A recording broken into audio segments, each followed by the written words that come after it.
Selin, lo bisa ikut gue sebentar gak? Mau ngapain sih, gue males banget nih. Sebentar aja kok, nggak lama.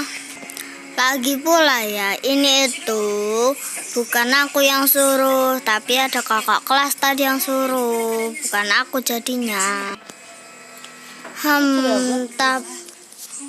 Tapi siapa? Kak Re. Ada di rooftop ya, gua pergi dulu.